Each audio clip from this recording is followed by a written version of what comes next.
Hi, I'm Sean, aka Wizard. Beer has always been a passion for me, from collecting cans as a kid, tasting the great flavors of craft beer as I got old enough, and eventually becoming head brewer. We're very lucky here in the state of Florida to have one of the most vibrant craft beer scenes in the country, and we're going to bring it right to you. So come on the journey with us. Maybe you'll learn some things, and maybe you'll even have a laugh. And of course, it'll be even more fun if we have a few brews with us. The brews, the brewers, and the beer culture. This is Drinking with Wizard. Cheers to you.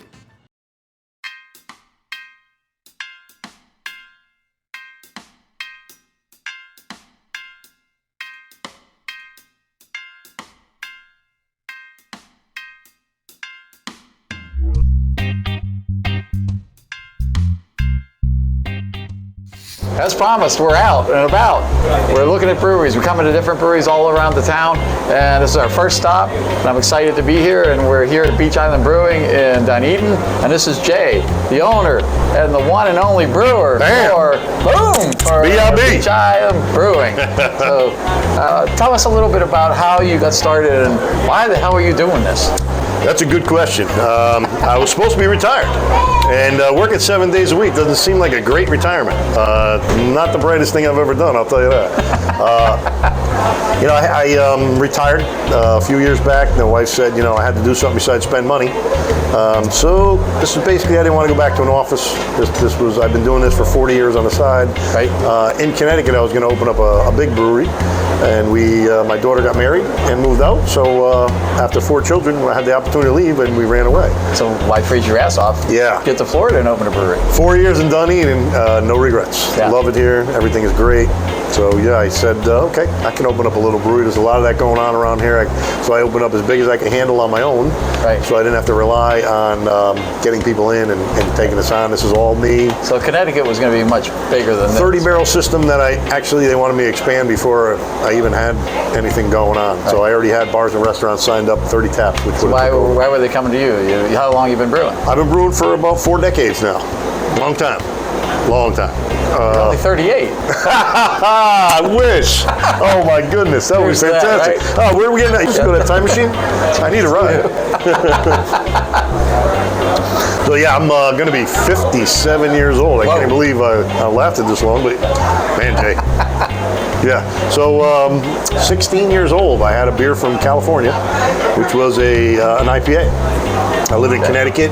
We had 6 breweries, and none of them made an IPA, and it wasn't that area. There were no craft beers basically around for a while. Right. And so I had back then there was regional beers, there were old regionals. Yep. Then we had New England Brewery open up, and they did some IPAs. But I mean, back when I was 16, there was nothing. Right. There was absolutely nothing.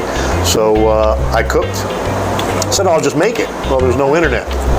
there's no breweries around. The information was far and few between. It's in books. That's what you had to do. The library. You had to read a book. This building. There's these paper things in there.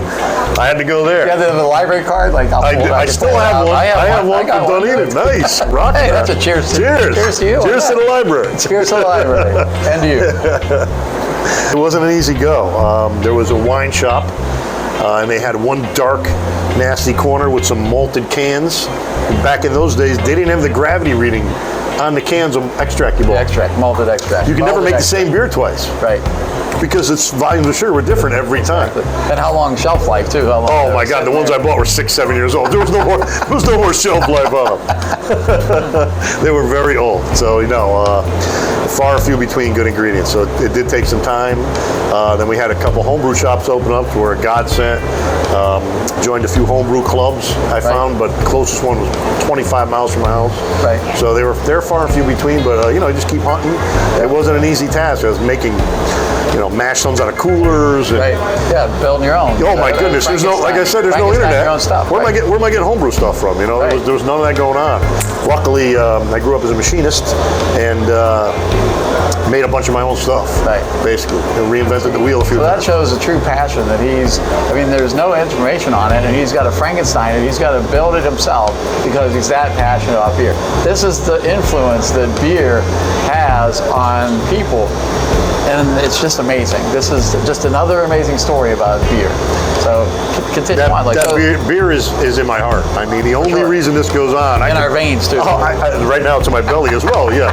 I could spend my time, if it was money driven, this is not it. Trust me when I tell you, this is not it. If I spent this much time on any other investments, I would not be here ever. Yeah, I'd be drinking and everywhere else. So yeah, this is a passion. I'm here till midnight. Monday, Tuesday, Wednesday, you can come by. I can be here midnight, 1 in the morning. I can't leave till it hits the fermenter. You don't stop that process. So there's a lot going on. You got to clean, constant cleaning. It's a long time. So this definitely is a passion. There's no other reason to do it. So it's not just about the beer, it's about the community. This is bigger than one beer, as I've said in the first podcast. So let's talk about the community here and how the love for Beach Island Brewery and in your love for the community kind of has spurred you, and this is why you're here 7 days a week, I think. So I can't tell you how humble this has made me with the community. I know my customers by name. They literally can walk here. Most of my customers, I do have some that drive for an hour away, but the bulk of my people are walking, karting, biking over here. I can walk here. Yeah. So there's 5 canals back of the brewery. Very unique area. Dunedin is the only one around with that. And you don't pull down a dead end street with your boat to wave to your neighbors. So literally people a block away that are boaters didn't even know each other until they came into here. And now we go out. I'm a boater as well. We go out 15, 20 boats strong. And I stand there, look down, there's a BIB shirt on every boat. And warms the heart. It is a big thing. It's so humbling. I mean, if I didn't make a penny, I would not close this place up. Well, you'd be rich in other ways. Absolutely. You can't buy what we have here. It's very unique.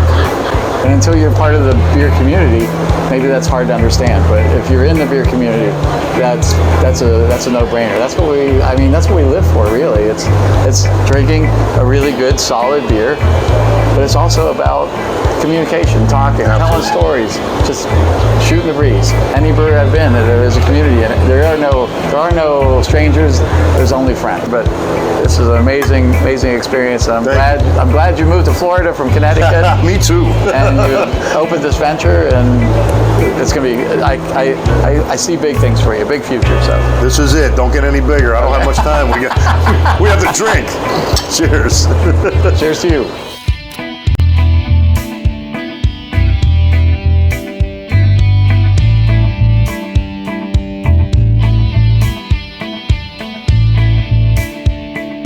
Jay, tell me a little about your system and what you're doing here. This is a custom system I designed. Utilized another system, but I had my buddy in China. I was a commodity manager before I retired. Okay. So I had vendors all over the place, and this guy was very nice enough to make me a custom system. Wow. He made a couple other brewing systems, and he does ice cream equipment. Okay. All stainless steel stuff. That's how I snuck him into the country. So yeah. It's designed just for this room. I put the biggest system I could in here. This is a 2-barrel. Right. It's got a 1/2-inch clearance in the door. When I open the lid, got an inch on the top. So this is as really custom big for as this I room. could ever put in here. They're as close as I could get them, so I am maxed out. Yes, it's a 2-barrel. I quadruple the power coming into the building. That usually has one heating element in each tank that big. I can put 5 in the water tank and hit it with lightning. I don't want to stand around and wait for water to boil. So. Right. The cones are a different angle. The double glycol lines, I can freeze it solid. It's rated for over 2 bars, so I can nitro right in the tanks if I wanted. Right. It's a hot rod. I brewed this morning, which was a no-no on a brew day, so it's a little warm in here, and my system is a little disgusting from the Imperial Stout that is now so good it's a working system, sitting man. in here. Yeah, shows it's working. Got to keep it chugging out. Exactly. Yeah. So 20 taps out there is 20 taps. This tough to keep flowing. Yeah, the little engine that could really. Really? Yeah. I'm a one-man band. Yeah. So this is a 3-vessel system. This is the mash tun, and sometimes I mash overnight for some beers that I have different time for. So a little different techniques I play around with. Been doing it forever. Been brewing for 40 years or so. So little tricks of the trade. This is the boil kettle. Basically, all it's for is boiling. Put the wort from there into here and boil away for an hour, 90 minutes, depending on the beer. Right. This is my hot liquor tank, and this hot liquor tank has a really nice coil system. Stainless steel coil in there, so I can run my wort through there and do my acid rest and protein rest, and change the temperature, whatever I want my mash, and hold it there very, very precisely. So, key to breaking down sugars is right over there. We have FV1 through 5, so I have 5 2-barrel fermenters. The bright tank with the lagers are hanging out in, and the glycol system, a Penguin, awesome system that basically I can freeze the beer if I wanted to. Right. So your glycol's back there. Yeah, that's a very good system. The wizardly magic happening right here. Yeah, a lot of it. Jay, tell everybody about the bright tank, because I didn't really touch on that at my session on brewing. So the 5 fermenters have the conical cone, and that is to grab all the yeast, the trub, the hops, spent hops and stuff. When you're dry hopping, you want to get those out. So the conical bottoms pull that. You can draw them out from the bottom, put pressure on the top, push it out if necessary, which I've had to do many times. But the bright tank has a bowl bottom, and that catches everything. So that's for your lagers. Right now that has a seltzer in there. Seltzer is going to stay in there, stood there for a week. Every drop, everything will come out. It'll be crystal clear. I'll draw that off, and then the lager that is in there is going to drop in there. So basically what you're doing is after you drop on the conical, you're going to move the cleaner wort beer into the bright tank and brighten up the beer till it's really, exactly. This is a New England sport, right. These are one of us is showing you exactly what we're supposed to be doing here, but you get the gist. It's going to be crystal clear when it comes out of the bright tank. Bright tank. It brightens it right up. Right. All right. So cheers to that. Cheers. Cheers to you. Salud.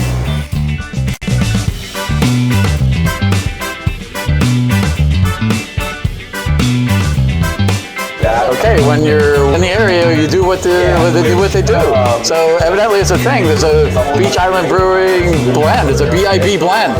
So Jay, let's do it. We mix a lot of different beers. You can do the peanut butter stout with the strawberry lager and have a peanut butter jelly. But right now I'm a hophead, so we're gonna go with Stanky Danky. You can go with the orange APA. I'm gonna catch a little double IPA pineapple. You catch up with me. You got that damn small glass. I got the full pour here. And I got an APA. Come on, man. Go ahead. There we go. Where are we going? Number 2. I get some stanky danky in there. A little more on my stanky. All right, here we go. Ready? I'll get right in there. Oh, there you go. Beautiful. Cheers. Cheers. To the BIB blend. That's damn delicious. Very nice. I like it. I love it. Good. So now we're at the point where everybody is. We're at the brewery and we're drinking beer. This is what it's all about. I mean, we like the other part, and that's the background, and that's a story, and it's important, and it really shows what this brewery's about. But now we're drinking. So let's talk about this blend. This is an amazing blend, actually. Thanks. I'm somewhat of as a brewer, sometimes you're a purist because you like what you make, and then the bartender tends to mix stuff up. You know, like some of those bartenders do. But hey, if you try some of them, they actually do work. So you got to give props to some of the bartenders that can mix 2 or 3 of the beers very well. So obviously this is a big thing at Beach Island Brewery. So we're going to talk about the 2 or 3 that we put in here. So let's talk about some of the ones we have in here. So like I said, we blend. A million years ago, I was in a bar and they gave me a Bible, a book, and they had 100 taps. And I was like, "What is this gimmicky crap? I'm a craft guy. I was at that time strictly German rule, 4 ingredients in a beer. I didn't put fruit in anything. German purity law. If you put fruit in something, it meant your beer was no good and you're hiding something back in the day. Now, I mean, I use stuff, anything I get my hands on that's fresh, I'm going to throw it in a beer. Right. But yeah, I encourage my bartenders, whatever you want to put together, throw it out in the bar. It might be somebody's next favorite thing. You can do what you like. Palate is a very personal thing. Right. You can't say this is no good if somebody loves it. Right. So this beer right here is an APA. It has a little orange zest in it. There is a New England IPA, hazy, which has 5 pounds of hops per barrel in the whirlpool, and then 2 pounds of hops extra in the dry hop, just to saturate it with as much hops as it'll possibly suspend. Which, by the way, the orange is what is that? The orange pale ale. Yeah, APA is orange. Orange APA. And then the other one's the stanky danky New England. It's a stanky danky hazy. And then there's a double IPA that I put some pineapple in. Right. And what's that one called? I don't have a name for it. It's called double IPA with pineapple. So if you come and drink some of it and you like it and you say something you might be able to name it. We'll name the beer for you. You could name this beer. Absolutely. I have too many beers to have names. Get your butt down here. Drink this beer. And if you have a good name for it, he'll just put it up on the wall for you. Cheers to you. Cheers to you. Cheers to you, Jay. So we tried the blend, but geez, Jay, we got like 20 beers here on tap. Like, I don't know that we gotta hurry. Yeah, well, I don't know. I can drink, but this is the smallest window of opportunity. So we might have to get a little help in here. So, well, I know every one of my customers by name, so let's get some help drinking. All right, sure. Let's do it. Yep. Oh, cheers to that. Cheers to you. Cheers to you. Keith, my man, is gonna show. He's been drinking some good beers here. He's Keith is one a of your regular, faves. and he brought in his friend Jim. Jim is now a new friend of ours. First time caller. First time caller. Cheers to that. Long time fan, first time caller. Boom. So okay, so I don't know what they're drinking. What are you drinking? Surprise us. What are you drinking? You might be doing a blend. I don't know. No. Hey, thanks for watching. Make sure you hit the like button, subscribe to our channel, and hit the notification bell so you can stay up to date on all things Drinking with Wizard. See you next time. Cheers.